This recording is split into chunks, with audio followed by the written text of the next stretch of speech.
How to make a personal connection.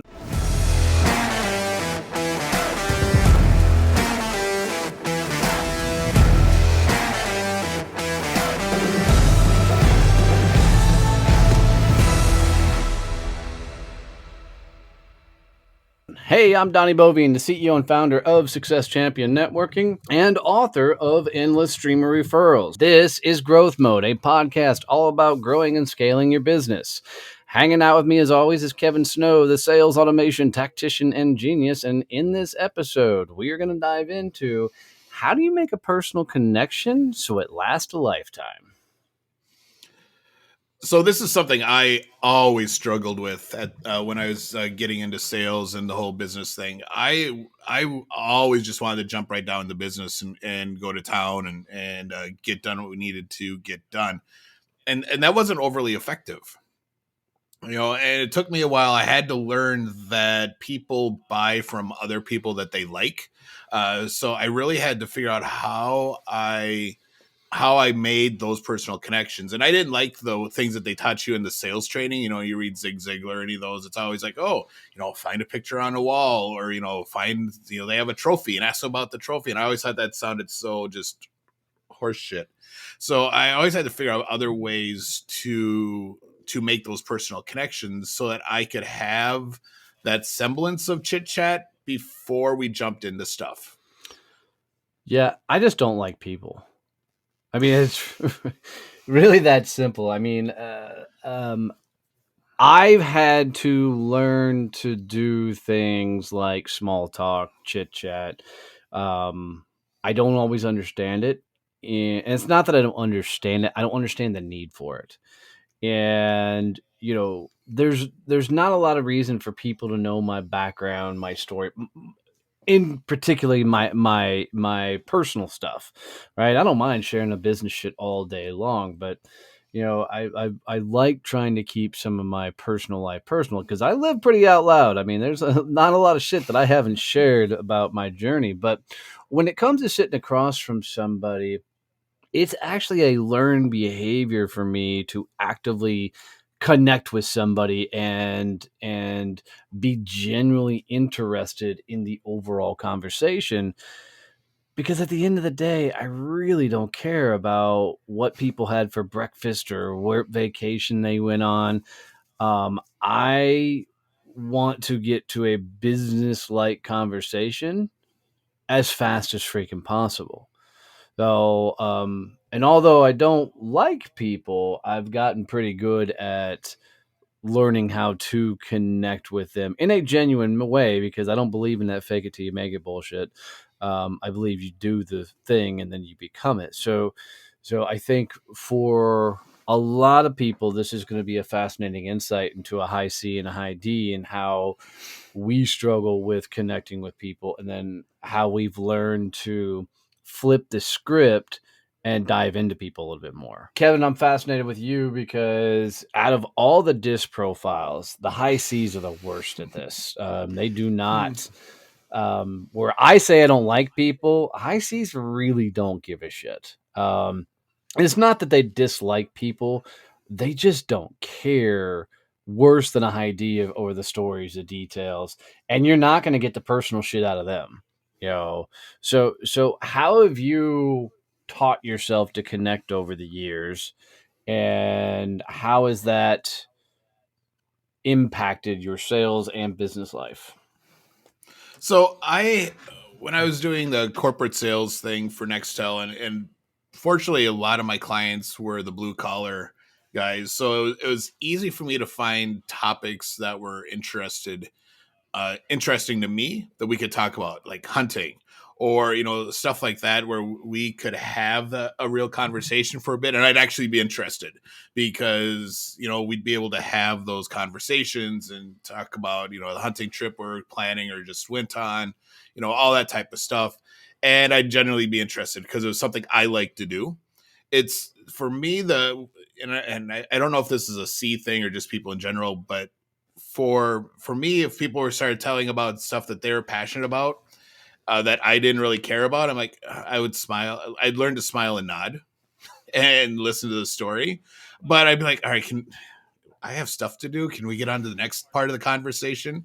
Um, but if stuff that I'm interested in, I'll nerd out with the person for it, and we'll have a really great conversation to the point of like, oh crap, we need to talk about these things yet.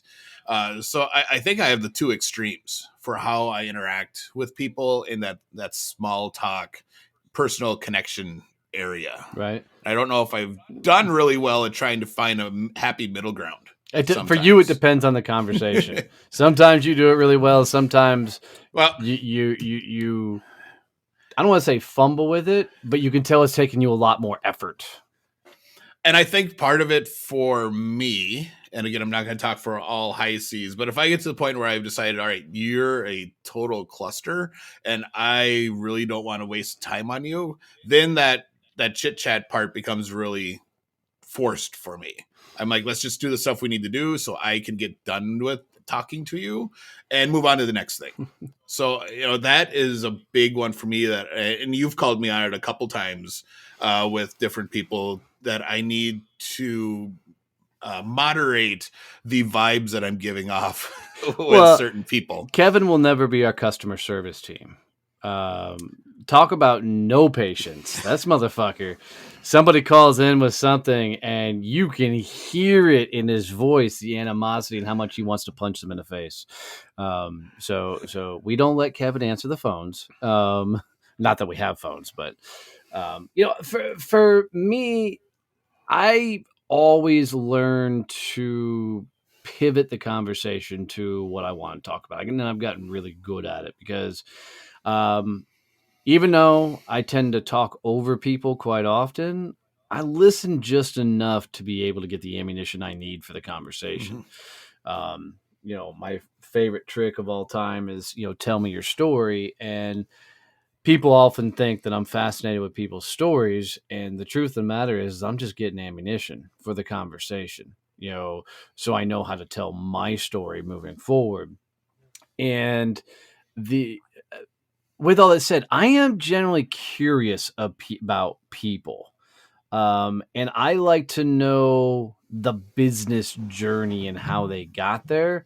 And by understanding their business journey, I can uncover a shit ton about an individual. Um, a lot of surrounded around the idea: do I want to work with them? Do I actually want to spend time, invest time with them?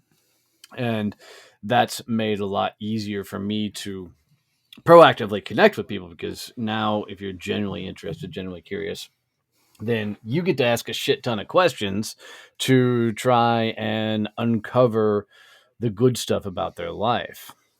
Where I really stumble is the high C's and the high I's because the high C's just bore the shit out of me. I'm like, okay, come on, you can talk. It's gonna work. Come on to me. And then the high I's just don't shut the fuck up, right? They're rambling on fucking like Roger Rabbit and fucking Tasmanian Devil did an 8 ball and had a baby together, Um, and I can't do the high eyes either. They yeah. wear me out. Um, I can do the S's, which has always been surprising to me. I can do the sweet, nice, genuine, bless your heart type conversations. Um, and I think it's just because it doesn't grate on my soul the way they talk to me. So, just most people, because they lack any sort of real communication ability, myself included from time to time, I just steamroll a room.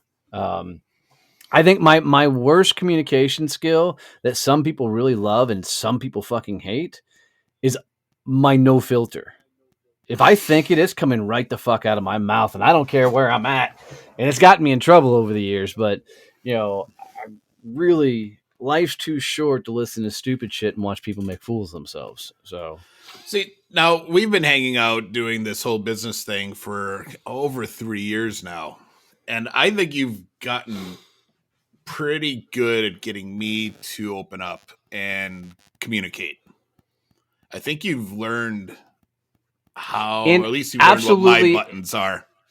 in a business setting where there's a business conversation, yes, absolutely. You will play the role in that where it gets. Wonky sometimes for you is when people want to sit down and just chit chat and talk. Oh, That's yeah, totally. for me. I can at least chit chat for a little while, but I think where I'm a little bit better than you is I can spin the conversation. You'll get lost in the fucking chit chat side of things, not knowing which direction to take it, unless it's on a sales call. But on a sales call, you can always flip the script. It's just when it comes to the more personal conversation. I think for most people, their ability to connect with people is personality and situationally based. You put somebody on their home turf, like use my wife. She is not the most outgoing and out person in the world, and not that she'd like doing it, but you put her at a trade show, work in a booth, and she's going to look like an extreme extrovert. But it's because it's her job, right? To go out and talk to people. And you tell a person like her that this is your job, and she's going to be the best one in the game. Now she's going to go sleep for 2 days afterwards, but you know, I mean, over the years, whether it was nonprofit events or anything, if I said, "Babe, I need your help," friggin', take this clipboard and get some answers, her ass will be right in the middle of the crowd doing all the things because that's her role at the moment. That's her job. I think that connection is a skill set, and I think it's learned for almost everybody.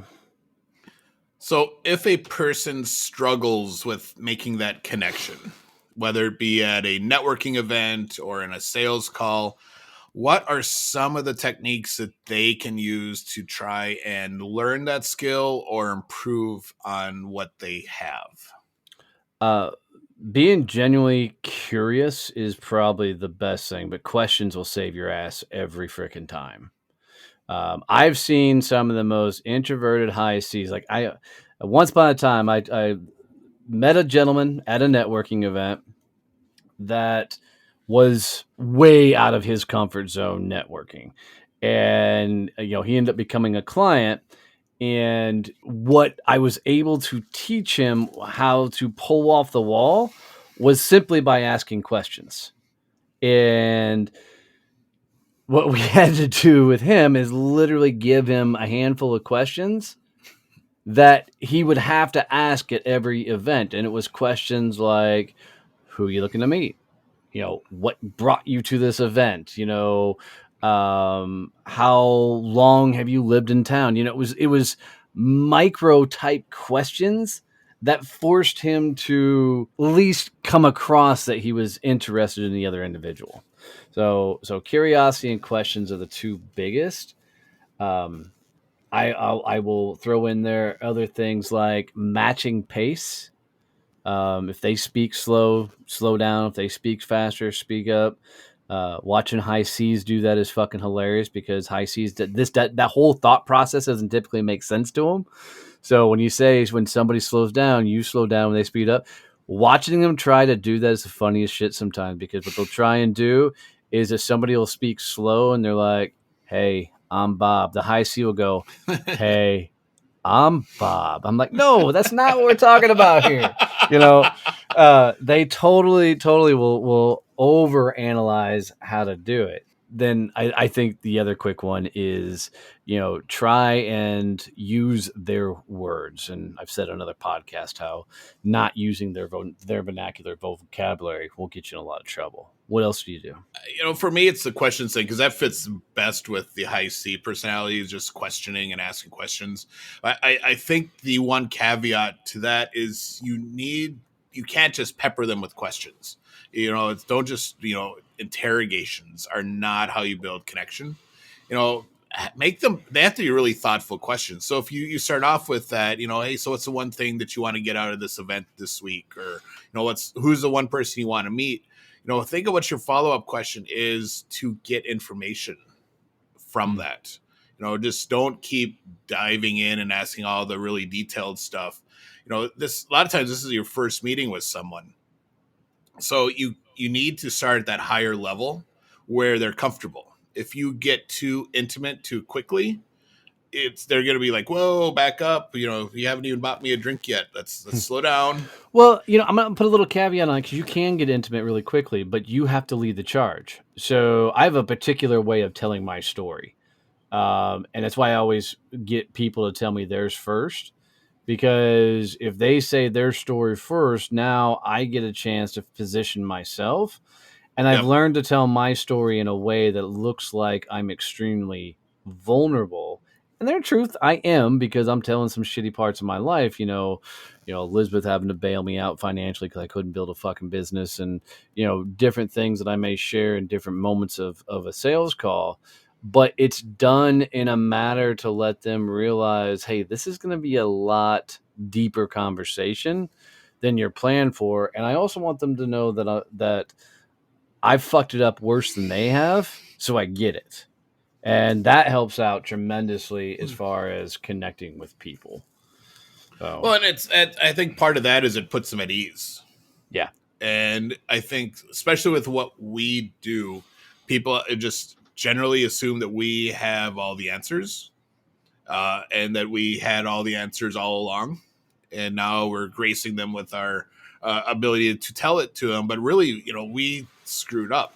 And being able to hear that the person that is now across the table from you has experienced what you're going through, or what you're afraid of, and they've already gone through it, is a way to get people to do that big giant exhale, and just like, all right, relax, and this is okay now. And I think that's really key, and that's part of building that personal connection as well, is getting them just to be like, oh, we can have a real conversation. for sure. And I think that for a lot of people, uh, I think two things play. One, they still think sales is a dirty thing. Two, they haven't learned to actually have a conversation with another adult that gets somewhere and gets the conversation going. So, a couple of tricks you can do in person. If you're on a sales call, you can legitimately just ask, "How do you want to proceed? What do you want to do? How do you see this call going? And what do you want the outcome to be?" And what you're going to find is that oftentimes, if you ask, they'll tell you exactly what you want to do. And you get a high D like me, and they're like, "Cool, let's get to business. What do you got? Walk me through it." If you get a high I, they're going to probably want to know more detailed, more backgrounds, those type of things. You get a high C, they may actually, I've seen high C's from time to time, actually try and say, "Oh, well, let's tell me about you." And then it quickly goes right back to business because once they realize they don't give a shit, and then your S's are going to want to try and focus more and spend more time on you.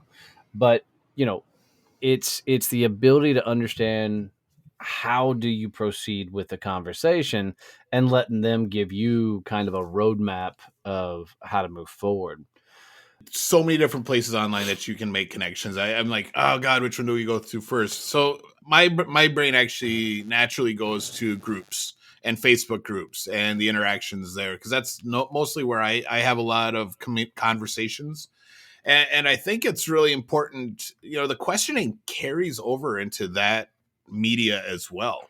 When someone posts a comment or posts a question in a group, ask questions back, ask them to clarify, and now you get into that conversation where you're actually able to start sharing things. What I see a lot of times is someone will ask a question, I'll read, I'm like, that is really vague, I'm not exactly sure what they're asking. And people just start throwing out ideas, oh, do this and do that, and people just telling and not actually communicating. So it's, someone posts something, take a little time and think about, all right, so what are they actually asking, is it clear, and figure out what you can ask back. And because when I do that, then I get answers, and they engage in that conversation. Now my thread within that post is the one that's getting all the activity, because now other people chime in, and when they ask something, someone else will ask a follow-up question, and now I've become the thread in a thread.